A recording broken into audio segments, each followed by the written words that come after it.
নমস্কার, শুভ সন্ধ্যা বন্ধুরা। আমি টিনা, আর আমার টিনা ভিলেজ ব্লগের আরও একটি নতুন ব্লগে তোমাদের সবাইকে জানাই অনেক অনেক স্বাগত আর অনেক অনেক ভালোবাসা। আশা করছি আমার এই ভিডিওটি তোমরা যে যেখান থেকে দেখছো সবাই অনেক সুস্থ আছো আর অনেক ভালো আছো।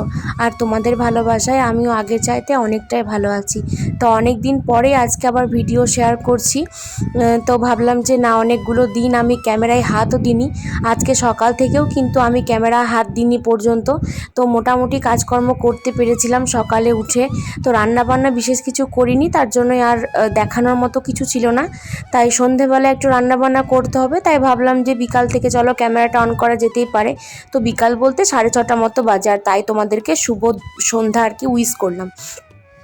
তো দেখো ঝাঁটটার দেওয়া হয়ে গেল। তারপরে এখন কিন্তু মানে মেঘ করেছে প্রচণ্ড, আর মেঘটা দেখেই কিন্তু আমি তাড়াতাড়ি করে ঝাঁট দিলাম। তারপরে আবার ধরো 7টার সময় যেহেতু সন্ধ্যা লাগে, তারপর সন্ধ্যা টন্ধ্যা দিতে হবে, তো তার জন্যই আর কি দেরি করলাম না, তাড়াতাড়ি করে নিলাম। অন্যদিন আরও একটু আগে করি, তো এখন যেহেতু শরীরটা খারাপ লাগছিল তাই শুয়েছিলাম।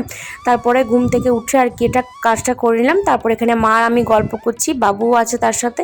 তো এখানে দেখো চুল বেঁধে নিলাম, তারপর সিঁদুর পরে নেব। আর তারপরে দেখো মানে বিছানাটা তুলে নিয়েছিলাম, মানে দুপুরবেলা যেহেতু সবাই মিলে শুয়েছিলাম, বালিশ টালিশগুলো এদিক ওদিক হয়েছিল, তো একটা ঝাঁটা দিয়ে বিছানাটা ঝেড়ে নিলাম।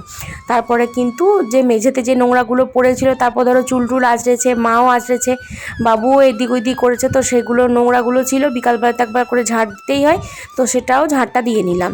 আর এখানে দেখো সকালবেলায় ওই 8টা সাড়ে 8টার দিকে আমি একটু তরকার কলাই ভিজতে দিয়েছিলাম। তো ভিজতে দিলে একটু ভালো হয়, তাড়াতাড়ি করে সিদ্ধ হয়ে যায়। ওই 4-5টা মতো সিটিতেই সিদ্ধ হয়ে যায়। তাছাড়া তো এই কলাইগুলো খুবই শক্ত কলাই, সিদ্ধ হতে চায় না, তার জন্যই আমি তাড়াতাড়ি করে দিয়ে দিয়েছিলাম ভিজতে। তো যেহেতু আজকে আমার বর বললো যে তাহলে আজকে ডিম দিয়ে তরকা হবে আর রুটি হবে, আর তার জন্য আর তরকার কলাইটা না অনেক দিন থেকে ছিল, মানে কবে থেকে বলো তো, প্রায় 1 বছরের কাছাকাছি হয়ে গেল তরকার কলাইটা ঘরেই ভরা ছিল। তো তার জন্য ভাবলাম যে খেয়ে ফেলা যাক এবার। তো তরকার যে কলাইটা সেটাকে আমি কিন্তু সেদ্ধ করতে দিয়েছি সামান্য একটু লবণ দিয়ে। আর এদিকে দেখলাম বোতলগুলো সব ফাঁকা পড়ে রয়েছে এইদিক ওইদিক ছড়িয়ে, তো সেখানে থেকে জল ভরে নিলাম। আর জলটাও আর কি আনতে হবে, তাই ভাবলাম যে জলগুলো বোতলে ভরে রাখি, তারপরে জলটা আবার কল থেকে নিয়ে এসে রাখবো। তো সঙ্গে সঙ্গে জল যদি কল থেকে নিয়ে এসে খাওয়া হয় তাহলে কেমন একটা আয়রন, মানে কলের একটা কেমন কেমন গন্ধ ওঠে, তার জন্য আমি খেতে পছন্দ করি না আর কি। তো এনে রেখে বাসি, মানে আজকে এনে কালকে যদি জলটা খাওয়া হয় তাহলে কিন্তু জলটা তার কোনো রকম গন্ধ থাকে না। তো জল এনে যেই আমি আটা মাখাতে বসেছিলাম বারান্দার ফ্যানটা খারাপ হয়ে গেছিলো, তো একটা টেবিল ফ্যান নিয়ে আমি বসলাম। দিয়ে এত বৃষ্টি শুরু হয়ে গেল কি বলবো, মানে আর হয়তো বসে থাকা যাবে না, এই বারান্দা দুটো তো ভিজে যাবে, কারণ ঝমঝম করে বৃষ্টি পড়ছে। একটু আগে তো আরও বেশি পড়ছিল, তখন কিন্তু আমি ক্যামেরা অন করতে পারিনি। এখন দেখো উঠোনটার দিকে তাকালে বুঝতে পারবে যে কেমন বৃষ্টি পড়ছে, একদম দুম করে। তো আমার বর গেছে কিন্তু আজকে আমাদের যে বাজার, সে বাজার আনতে। তো দেখা যাক এখন। আর দেখো এখনও কিন্তু সম্পূর্ণ সন্ধ্যা লাগেনি, আমি যেহেতু তাড়াতাড়ি করে কাজকর্মগুলো শুরু করে দিয়েছিলাম, তার জন্য জাস্ট এই সন্ধ্যা দেওয়া হয়েছে আর কি এই কাণ্ডগুলো। আর দেখো এই যে আটা মাখিয়েছিলাম বসে বসে, তো এই যে আটাটা আমার মাখানো হয়ে গেছে। তারপর আমি লেচি কেটেও রেখে দিয়েছিলাম, তাহলে তরকাটা হয়ে গেলে তারপর আমি টুকটুক করে রুটিটাকেও করে নেব। তো রুটিটা যদি খুব তাড়াতাড়ি করি তাহলে আবার খাওয়ার সময় একদম কেমনই হয়ে যাবে, গরম বেশি আর কি থাকবে না। হটপটে ভরলেও তোমাদেরকে যেহেতু বলেছি হটপট আমার তেমন নষ্ট হয়ে গেছে, খুব একটা বেশি গরম দেখছি এই শীতকাল থেকে দেখছি খুব একটা থাকছে না, তার জন্যই তো একটু দেরি করেই করব। তো দেখো এখানে তরকাটা ভাবলাম তোমাদের সাথে শেয়ার করি, আজকে তো তেমন কিছু শেয়ার করার নেই।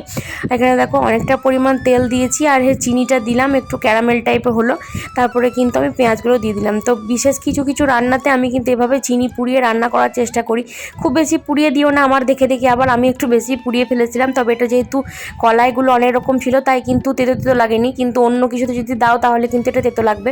আর দেখো আমি জানি যে তোমরা হয়তো ভাবে যে তরকাতে আবার বাটা মশলা কে দেয়, কিন্তু আমাদের বাড়িতে না মুখে ঠেকলে মশলা কেউ খেতে চায় না, তার জন্যই আমি একটু জাস্ট এই মিক্সারে একটুখানি 1বার বা 2বার এরকম ঘুরিয়ে নিয়েছিলাম।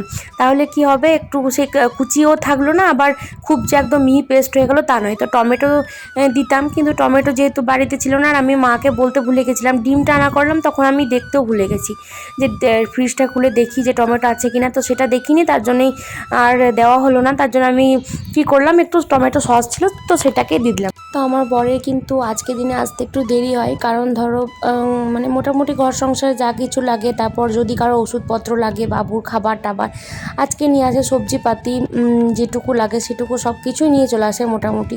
তো ও যদি আসতো এখনও, তাহলে টমেটোটা পেয়ে যেতাম, কিন্তু ও তো এখনও পর্যন্ত এলো না, তাই আমি আর অপেক্ষা করলাম না। তো দেখো মোটামুটি এখন এখানে লবণ চিনি দিয়ে ফুটতে দিলাম।